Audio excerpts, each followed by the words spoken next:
ఎమ్మి ఎమ్మి carrot సగ్గుబియ్యం పాయసం నిజంగా చెప్తున్నాను. సూపర్ టేస్ట్‌తో చాలా బాగుంది. ఇన్ని రోజులు ఈ రెసిపీని నేను ఎందుకు మిస్ చేశానా అనిపించింది.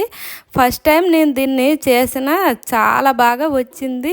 దీని ప్రాసెస్ కూడా చాలా ఈజీయేనండి. స్టవ్ పైన గిన్నె పెట్టి అందులో గీ వేసి క్యారెట్‌ని వేసి బాగా ఫ్రై చేయాలండి. క్యారెట్‌లో నెయ్యి రిలీజ్ అయినంత వరకు దీన్నైతే బాగా ఫ్రై చేయాలి. ఇంక ఇది ఫ్రై అవుతున్న లోపే ముందుగా నానబెట్టుకున్న సగ్గుబియ్యాన్ని తీసి ఇందులో వేసి కాసేపు అయితే ఫ్రై చేయాలి.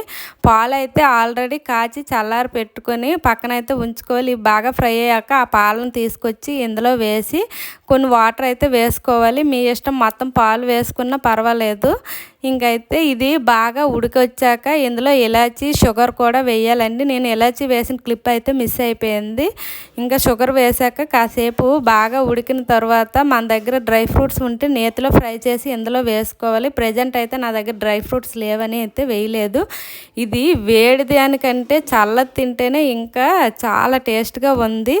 సూపర్ టేస్ట్తో బాగుంది. ఇంతకీ ఈ రెసిపీ ఎలా ఉన్నది అనేది కామెంట్ చేసి చెప్పండి. Bye bye.